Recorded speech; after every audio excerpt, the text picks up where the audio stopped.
गुरुर्ब्रह्मा गुरुर्विष्णु गुरुर्देव महेश्वरा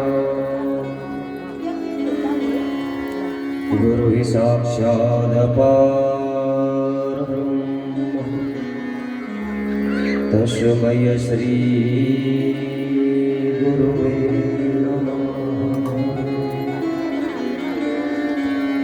नमः परमहंसाय चरणकमल चिन्मकरन्दा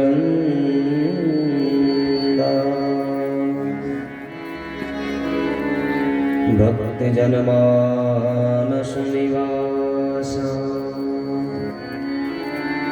श्री रामचंद्र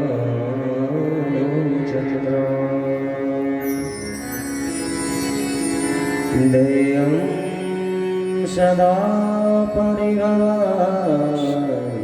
परिहरभीष्टदो तीर्थास्पदं शिवविरञ्चिनुतं शरणं हृद्यार्तिहं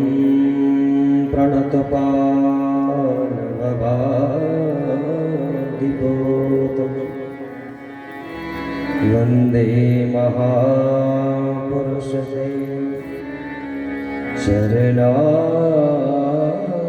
चरणारविन्दम् वंशी विभूषितकरा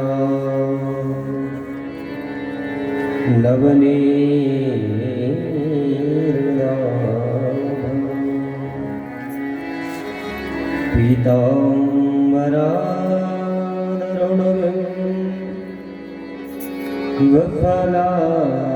पीताम्बराधरुणविफलाधरुष्टा पूर्णेन्दुसुन्दरमुखा दरविन्दनेत्रा कृष्णात् परं किमपिता त्वमहं न जाने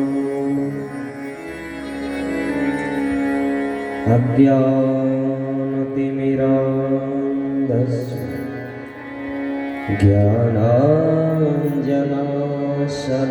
ज्ञानाञ्जनशलाकया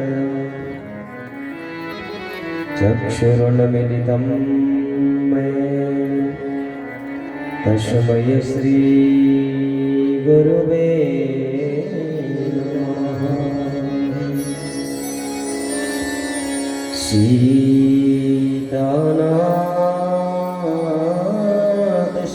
सीतानाथसमारम्भा श्री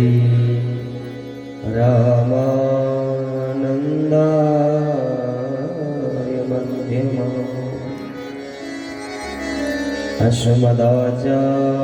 अस्मदाचार्यपर्यन्ता वन्दे श्रीगुरुपरम्परा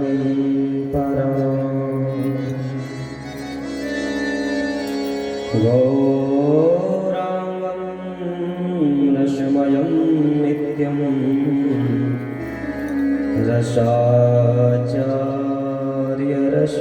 रसाचार्यरसोऽसुखम् श्रीराम हर्षणदेवाख्यं सद्गुरुं प्रणमामि। जय जय श्रीराम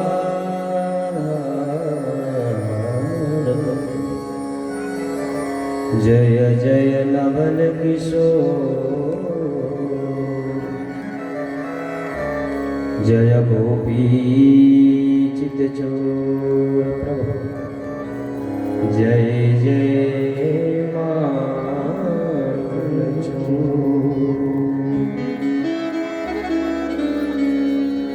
लेते सदा सुधि दीन की सहज दया के दान जननी जनक इस जगत के प्रभु जय श्री सीताराम, जय श्री राधेश्याम। आइए हनुमंत जी विराजिए, कथा मति अनुसार प्रेम सहित सुंदर आव पवन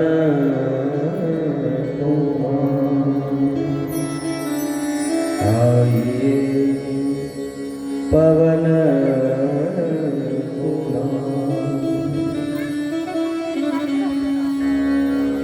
लेत सदा सुधि दीन की, सहज दया के दान, जननी जनक इस जगत के प्रभु जय श्री सीताराम,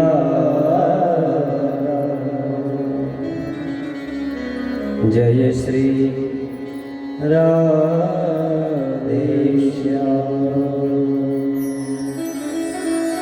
खल बल दल बल बाहुबल, जब चले नए कहुका, तो अपने मुख से कहो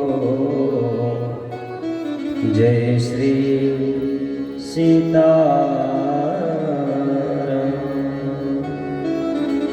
जय श्री राधेश्याम।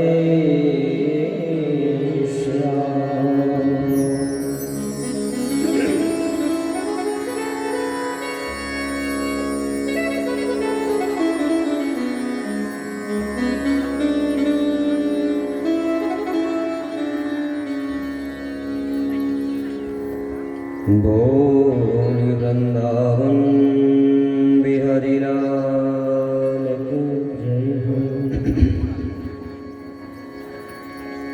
श्री हनुमान जी महाराज की जय हो।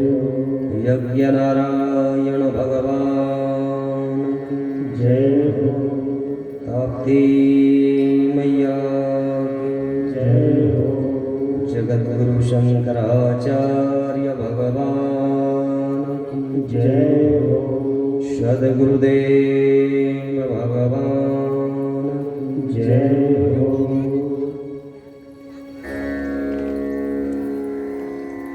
समुपस्थित सती अनुसुया सिया साध्वी मदरस के पावन पग चिन्हों पर चलने वाली समस्त माताएं बहनें, उपस्थित समस्त धर्मानुरागी बंधुओं, वयोवृद्ध समाज, ग्रामवासियों, आसपास ग्राम से पधारे हुए भागवत रसिक श्रोतागण बंधुओं, नन्हे मुन्ने बाल गोपाल बाबू भक्तों, मंचस्थ समस्त सांगीतिक गणों, शर्मा जी, वर्मा जी, पचौरी जी एवं सतचंडी महायज्ञ के आचार्य श्री पाठक जी, समस्त सहयोगी ब्राह्मण आचार्यगण,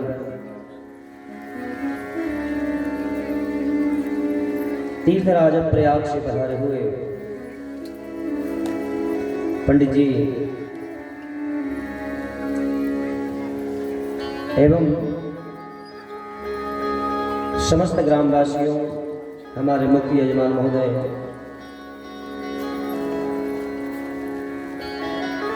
परादि परिक्लेश पराब्रह्म परमात्मा अकारण करुणा प्रणालया भक्तवांशाल कल्पतरु सत्यचिते आनंद घन यशोदानंदन भक्त प्रतिपालक भगवान श्री बाकी बिहारी जी की जब असीम कृपा होती है तब हमें मानव की यह सुंदर देह प्राप्त होती है और मानव की देह पाकर के अति हरि कृपा जाहि पर हुए। जिस पर भगवान की अति कृपा होती है ना, उसे सत्संग प्राप्त होता है। जन्मांतरे भवेद पुण्यम,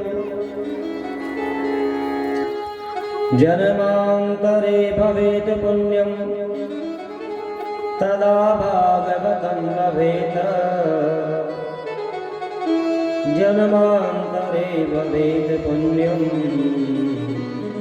तदा भागवतं लभेत।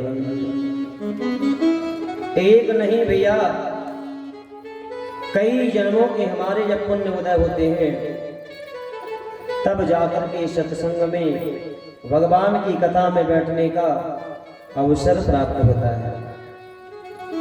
आज प्रभु की असीम कृपा है, हम लोग 9 दिवसीय यज्ञ के अंतर्गत भागवत कथा को श्रवण कर रहे हैं। कथा का आज 5वां दिवस। दोपहर कालीन सत्र में हम लोग प्रवेश करें, उसके पहले समस्त विघ्नहर भगवान गणेश के चरणों में वंदन। भूत बाबन भगवान भोले बाबा को वंदन। आदि शक्ति मां भवानी जगदम्बा को वंदन। ज्ञानियों में अग्रगण्य, बल में अतुलित बल को धारण करने वाले श्री हनुमान जी महाराज को वंदन करते हुए साक्षात भगवान राधा कृष्ण की ही वामेंगे स्वरूपा श्रीमद् भागवत कथा अंशी पावन पुराण के चरणों में वंदन। परम श्रद्धे प्रातः स्मरणीय पूज्यपाद द्वैपीठाधीश्वर जगत गुरु शंकराचार्य भगवान के श्री चरणों में वंदन। परम श्रद्धेय सदगुरुदेव भगवान के चरणों में वंदन। साथ ही समस्त भारत के विद्वान ब्राह्मण समस्त संत समाज के चरणों में वंदन करते हुए श्री राममय सब जग जानी, करो प्रणाम जोरी जुग पानी। हर एक जीव के हृदय में विराजित भगवान सिया राम के दर्शन करते हुए आप सभी को मेरी ओर से जय श्री सीताराम। आइए कथा में प्रवेश करें। लेकिन जो क्रम होता है सत्संग का, भगवान नाम संकीर्तन का, क्योंकि कथा में आकर के हम बैठ जाएं भाई ये काफी नहीं होता है। कथा भी हमें बैठनी चाहिए, और कथा हमें कब बैठेगी जब हमारा मन एकाग्रचित होगा, वाणी हमारी जब पवित्र होगी तो कथा सुनने का लाभ है। और मन वाणी पवित्र होती है भगवान का नाम स्मरण करने से। आइए मन की पवित्रता के लिए, वाणी की पवित्रता के लिए 2 मिनट भगवान नाम स्मरण करिए। आगे जैसे भगवान की कृपा होगी कुछ सुनाने का प्रयास करेंगे। निकुंज में विराजे घनश्याम राधे राधे, निकुंज में विराजे घनश्याम राधे राधे, निकुंज में विराजे घनश्याम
कृष्ण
मन को पवित्र करते हुए कथा से जुड़े।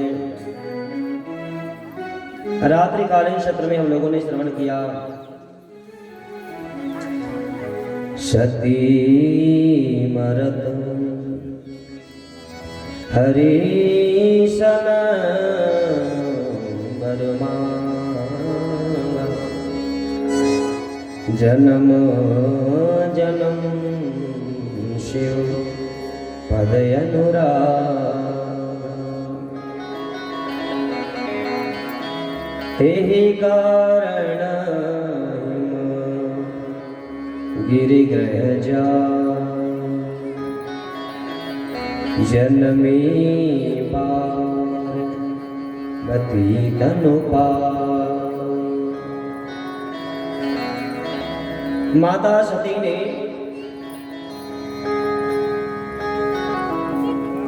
देह का परित्याग किया और देह परित्याग करते समय भगवान से वरदान मांगा है हर जन्म में शिव ही पति रूप में प्राप्त हो। और इसीलिए मां सती ने दूसरे जन्म में महाराज हिमांचल के यहाँ पार्वती के रूप में जन्म लिया। और कछु दिन भोजन बारी बतासा ये कठिन कछु दिन उपवासा। मां सती ने कुछ दिन भोजन किया है, कुछ दिन उपवास किया और बड़ा कठोर तप किया और तब के प्रभाव से भगवान शंकर ने दर्शन दिया। आग्रह किया विवाह का तो भगवान ने स्वीकार किया और भगवान का विवाह मां पार्वती से हुआ। विवाह कार्य हुआ और भगवान कैलाश पर हुआ। मां पार्वती के साथ रहते हैं, समय बीता है, पुत्र कार्तिकेय जी का जन्म हुआ और इन्होंने तारकासुर का उद्धार किया। यहां तक के प्रसंग को हम लोगों ने रात्रि में श्रवण किया। आगे कथा में प्रवेश करें।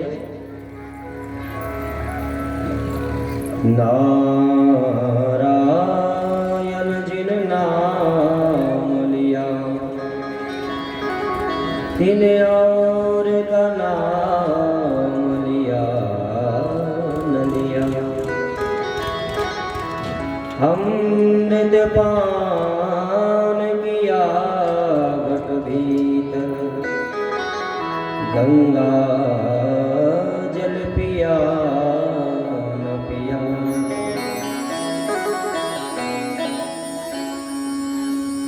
जिसने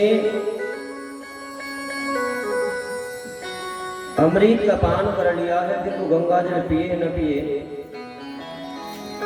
कोई फर्क नहीं पड़ता है। ठीक उसी प्रकार जो भगवान नाम का स्मरण कर लेता है ना, फिर उसे किसी और नाम को जप करने की आवश्यकता ही नहीं। नारायण जिन नाम लिया तिन और का नाम लिया। पंचम स्कंद में महाराज परीक्षित जी ने प्रश्न किया है, जो व्यक्ति पाप करता है क्या पाप करने वाला नरक जाएगा? ये निश्चित है। क्या पाप करने के बाद मनुष्य वैकुंठ को नहीं प्राप्त कर सकता? या पाप करने के बाद मनुष्य का क्या उद्धार नहीं हो सकता? सुखदेव जी ने कहा, राजन, मनुष्य पूरे जीवन भर पाप करे, पूरे जीवन भर, लेकिन पूरे जीवन भर पाप करने के बाद भी व्यक्ति नरक जाने से बच सकता है। कैसे? सुखदेव जी कहते हैं, राजन, किसी भी पाप का अगर हम प्रायश्चित करें, प्रायश्चित करने से पाप समाप्त हो जाते हैं। लेकिन एक बार भाई, हाँ, आप कहोगे रोज पाप करो, रोज पश्चाताप करो और पाप नष्ट होते जाए, ये नहीं होगा। पश्चाताप करने के बाद वही पाप जीवन में अगर हम दोबारा नहीं करते हैं, दोबारा न करने की प्रतिज्ञा करते हैं, तो वह पाप आपका क्षमा कर दिया जाता है, नष्ट हो जाता है।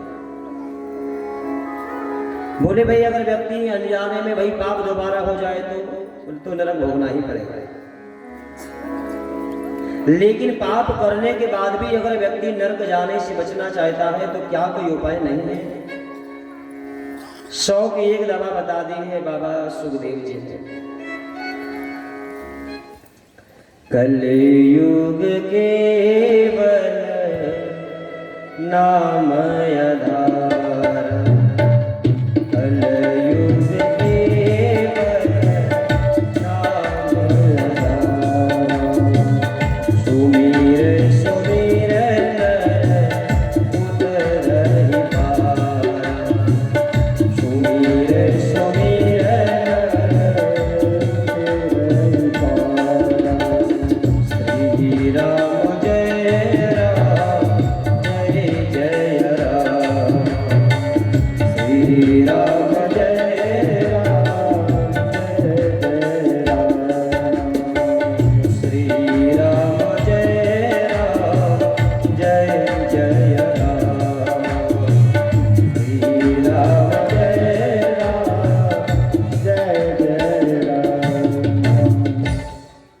मनुष्य लाख पाप करे, लेकिन कहते हैं अगर एक बार भी प्रेम से भगवान का नाम स्मरण करता है तो भगवान राम के नाम में वो सामर्थ्य है।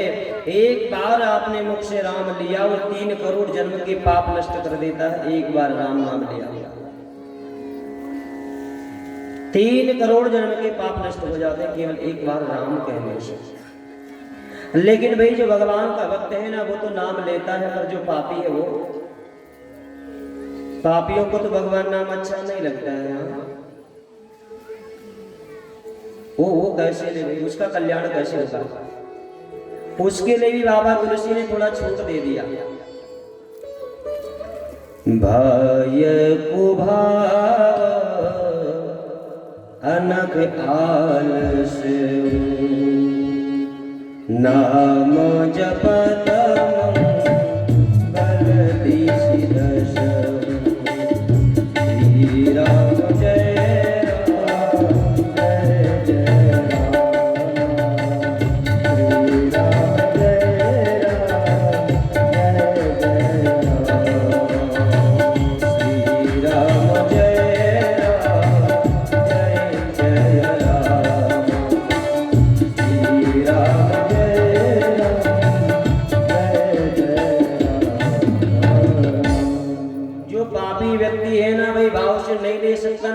बात नहीं। कुभाव से भी अगर लेता है ना तो उसका उद्धार होता है। किसी का उद्धार हुआ है क्या? बोले हाँ। तो षष्ठम स्कंद में एक कथा सुनाई है। कुभाव से नाम लिया था व्यक्ति ने और भगवान के नाम ने उसको उद्धार कर दिया। कथा सब जानते हैं, अजामिल की कथा। अजामिल, अजामिल का अर्थ क्या है? अजा के 2 अर्थ होते हैं। संस्कृत में अजा का अर्थ होता है बकरी, व्याकरण में वेद की भाषा में अजा का अर्थ होता है माया, और मिल का अर्थ होता है मिलना। अर्थात जो माया में मिला हुआ जीव है ना वही अजामिल है। और ये अजामिल कोई और नहीं, हम संसारिक जीव अजामिल हैं। अजा माने माया और मिल माने मिलना। आज संसार में हम सारे जीव परिवार मोह माया में मिले हुए हैं। गृहस्थ जीवन में है तो माया ही है भगवान की।